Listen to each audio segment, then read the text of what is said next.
This is Brian with ScreenFiles.com and Review. And what I'm looking at today is 2024's Alien Romulus, directed by Fede Alvarez. My expectations for Fede Alvarez were pretty high going into this movie. After all, he directed 2013's The Evil Dead, which is a comedy, believe it or not, in a sense that the violence is so ridiculously over the top. It's at points, at least to me, funny. It is a bonkers movie, but based upon Sam Raimi's original movie, that was, for me, the next evolution. It worked really well. So when I learned that he's going to direct an Alien movie, my hopes were really high. And then there's the poster, which, as you can tell, looks very much like that from Evil Dead. Though I have to admit that my optimism was diminished somewhat when I learned that this movie was going to be released direct to streaming, which was the same case with Prey, which was a Predator movie. Though having seen Alien Romulus, Prey, despite being released direct to streaming, is a better movie, which is a surprise to me because, once again, this was made to stream. And 20th Century Studios executives, having seen what was happening with it, decided to release it to theaters. Now, keep in mind, that was not a bad move on their part. It cost $80 million to produce and earned over $350 million at the box office. Pretty good rate of return. Never mind rate of return for a movie that was never actually intended to be released in theaters. Though comparison with Prey is an apt one because it forwards the mythology of the Predator. In fact, it starts to follow somewhat the Dark Horse comics based on a character, which is to say you have predators popping up in different time periods. And Prey was the first movie to take advantage of it. And so it adds to the Predator mythology. Alien Romulus doesn't really do anything for the Alien franchise, besides being a movie that takes place in it. It doesn't move the ball forward in any real way. And this, I think, is a little bit irritating because expectations play a big role, and I just expected more from this movie. As I mentioned earlier, Alien Romulus was made originally to stream on Hulu. And I think that fact is fairly evident in the movie itself, because you don't see full-size aliens for probably an hour in. I should also mention this movie doesn't need to be as long as it is. But in any case, aliens are expensive because you have to build suits and so on and so forth. So you could see that in Prometheus. And the same thing can be said about Alien Covenant, though in a different manner. While it did have aliens in it, there was no passion for them. They just turned up and did terrible things. Once again, Scott's disdain for the character, at least to me, felt fairly evident. Though that is not the case with, so the fact that they appear relatively late in the movie and in few numbers when they do appear says to me that this is not an expensive film. Now, you might say, what, it's $80 million. Sure, but on the scale of these things, $80 million is not a lot. It's certainly expensive for a streaming movie, though for a feature film in a major franchise, which admittedly has seemed to have been on the decline, it is really not that much money. If you've seen Prometheus, that began life as an alien movie, which is to say, aliens running about as they tend to do. Though Ridley Scott did not want to go that route. Instead, he wanted to veer towards artificial intelligence.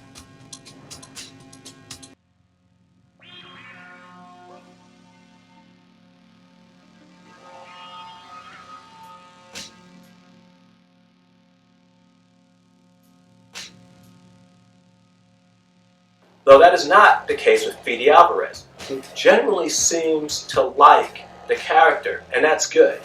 But once again, his movie doesn't bring anything to the franchise, really, that wasn't already there. What's interesting about Alien Romulus is that the facehugger is the star of the show. That's interesting. It's something that I never imagined happening because it's a very tertiary character. It's just an evolution in the alien's life cycle, and it's not really that important in the scheme of these movies. Though, I don't think anyone can tell me that they find facehuggers more interesting than the alien itself. It was a fascinating move, but still not satisfying overall.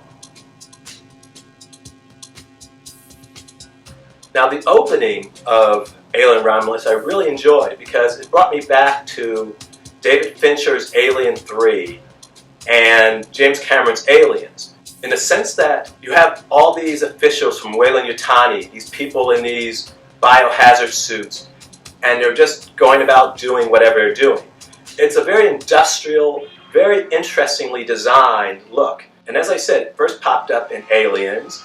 You saw it again in Aliens 3, and it's echoed here. The opening for this movie is very, very good. Unfortunately, the weak link in Alien Romulus is a story by Fede Alvarez and Romulus, because it's just a framework. It's not really a story in a sense that the cast is an ensemble one, and you can tell right off the bat you're meant to be invested in Rain and Andy. Andy being a synthetic person. Everyone else, you just know, aren't going to last the trip. The movie doesn't invest any real time in them beyond their presence.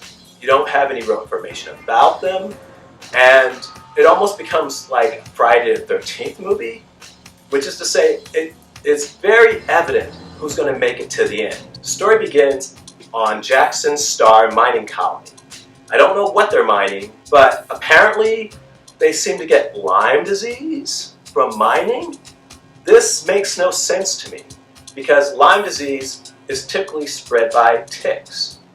Why there'd be ticks in a mine? Traditionally you get Lyme disease from forests, where there happen to be the ticks that carry it. But a mine? It doesn't make any sense why Lyme disease is an issue here. In any case, what the people are doing is essentially indentured servitude, in which they work for Weyland-Yutani and they have contracts, and they work to the end of those contracts. But unfortunately, they can't control how long those contracts will last. It's very arbitrary. The company can just go, we're going to add another few years for reasons. They might be good reasons to the company, but it's not like they consult the people who actually do the work. And so Rain's friends decide to leave, and they learn that there's an object in orbit in which they're going to try to steal the power cells of, because they need them to power the cryogenic units in their ship. And how these young people got a ship is something the movie doesn't explain, in which I really would have liked it to at least try. It doesn't make any sense to me. They just happen to have a ship. And if these young people have a ship, why doesn't, I don't know, anyone else have a ship? Why hasn't anyone else spotted this object in orbit? And why isn't anyone else trying to retrieve the power cells from said object? It doesn't work. It doesn't make sense. Though it is mentioned that they want to try to get to the object first, because other people might learn of it and try to do what they're planning. But once again, the movie gives no other illustration of who might be interested in this ship. So it's pretty much just Rain, Andy, and their friends. So they take their ship into orbit and learn that it's not a spaceship they're visiting, but a space station. And it's a decommissioned research station from Weyland-Yutani. Now I should also mention that the only reason they wanted Andy along was that they thought he could interface with the computer aboard the space station, being a synthetic person himself. So in any case, they get aboard the space station, they're looking around, there's clearly battle damage. There are holes in the floor as if something burned through them and so on. This interests them, but not in a way that indicates there's a problem, which is weird. In any case, the power cells that they needed were exhausted, and they went to search for others. And those that they found were in the chamber that kept the facehuggers in cryogenic suspension. They take them, and of course shit goes bad really fast. Romulus received mostly good reviews, which is interesting to me because, as I said, I don't think it's a great movie. It's not bad. It's certainly watchable, but it's not a great movie. And it brought to mind Paul W.S. Anderson's AVP, Alien vs. Predator. Now, both movies have more in common than you think. Both movies, for instance, changed the gestation period to alien embryo. If you recall, in the original Alien, I believe it took at least a day to erupt from its host, maybe even slightly longer, but at least a day. Paul W.S. Anderson and Fede Alvarez changed that to hours, which is a little unsatisfying to me because in the time that that was happening, we were getting interactions with the people on the ship. So that time in the original movie was used very wisely. An advantage that Fede Alvarez brings that Paul W.S. Anderson did not is that he takes the subject matter more seriously. Paul W.S. Anderson shoots it and wrote it as if it were almost like a video game. Aliens had abilities they typically didn't have in the prior movies. Fede Alvarez takes it dead serious, and that's really appreciated because if you don't, it gets really cartoony.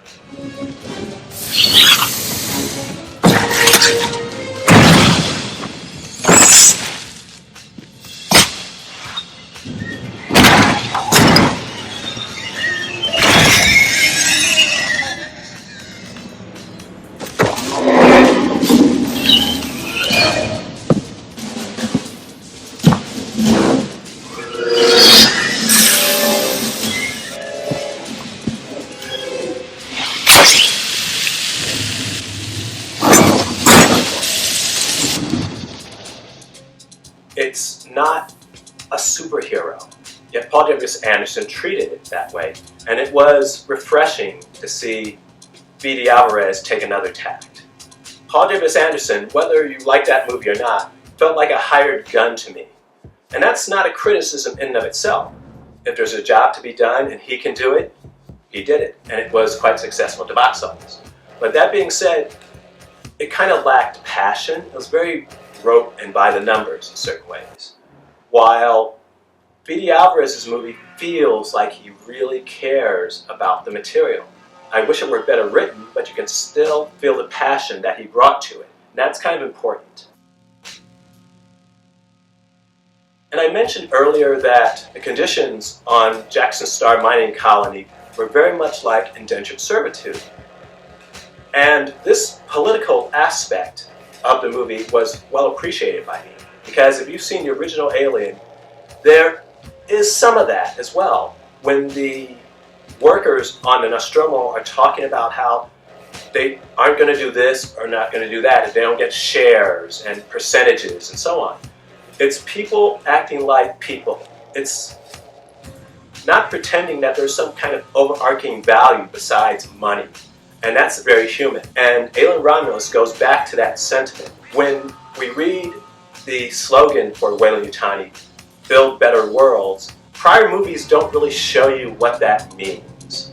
In that you just see them doing their thing and this is their slogan. But in Alien Romulus, you see exactly what that means. You see how that slogan is very cynical and how it affects the lives of very real people who are, once again, essentially indentured servants. I love the political aspect of it. And it was fairly subtle in the sense that while that was an aspect of the movie, it is not what the movie was about. And in fact, I would love to see more of that type of thing. There was an artificial person named Rook who looked like the same model as Ash from the original Alien. This was really distracting. I didn't understand why this had to be, though if you had to do it at all, make it look like Lance Hendrickson, who played in Aliens and Alien 3, and by my reckoning has more of a tie to the Alien continuity than Ian Holm. And that's not to criticize Ian Holm's performance in the original Alien, but I was trying to figure out why Fede Alvarez brought him back beyond what I think is fan service. It was unnecessary, and the CGI work, because Ian Holm is dead, was really distracting. It wasn't that it was bad, it was just obvious. And it kind of took me out of the movie a little bit. And I mentioned Lance Hendrickson. Lance Hendrickson is alive. So you can just as easily make him younger and use him in the role. Would have worked out a heck of a lot better if you ask me. And then there's the finale of Alien Romulus, which is just distracting. I don't want to give it away because I assume a lot of people haven't seen it. It's worth seeing, check it out. But why did Fede Alvarez and his co-writer feel a need to tackle the issues of Prometheus? For me, it felt like a distraction. That could have been energy devoted into the primary storyline, but instead, it starts getting directed at this Prometheus-adjacent story. Now, on some level, I understand why they did it, because the story would be very similar to the first Alien if they hadn't. But at the same time, you can make allowances for that. By adding more story, it just served to distract, and there was a pointlessness to it, because it didn't really make any sense to me. It just kind of bugged me more than anything else. Another thing about the Alien movies that generally bugs me is the fact that the alien has acid for blood. It doesn't make any sense, because the alien is an apex predator. Why does it need acid for blood? It's so vicious and so dangerous that if you remove that aspect of it entirely, it would be no less lethal. So it just bugs me to see that. And this is something that has existed in the Alien movies from the beginning. I just think it's kind of silly. And I can understand it in the case of the facehugger, because it's essentially defenseless. And so if you wound it bleeding acid makes sense. But for the alien, it never seemed logical to me. It's kind of like, I don't know, sharks with laser beams mounted to them. Why? It's a friggin' shark. It's dangerous enough without that. And so that whole aspect of the alien entity, I always thought was very silly. And it's used in this movie. A person dies from being bled on by the alien, but it's still just, it's just silly. I don't understand why it's there. It never worked for me as a dramatic device, and it just made the creature too invincible. Oh, and I should mention, by the way, that we can store acid. Believe it or not, all the acid in the world is not burning a hole to the core of the planet. It can be stored. It can be stored in glass. Now, it depends on the acid, but they can be stored in certain ceramics. The point being, if you know you're going to have an alien aboard your space station or ship or whatever, you can reinforce it so that that's less of an issue. We've encountered the alien before in these movies. Therefore, we should understand how that acid works by now. But, of course, we don't, because movie. It's really silly, and if it were more logical, that alien would not have done as nearly as much damage to that station as it did. But we can't have it, because it makes too much sense. As I said, Alien Romulus is not a bad movie. It's certainly watchable, and it's even interesting at points. But this is the guy who did Evil Dead, which is an awesome movie. I don't watch it much because it's kind of repulsive. But it's interesting what he does with that movie. If you go into Alien Romulus thinking he's going to give you more of that wonderful weirdness, it's not going to happen. So what do you think? This is Brian with ScreenFiles.com and Review. Do you agree, disagree? Let me know down below. And as usual, consider a like or a follow.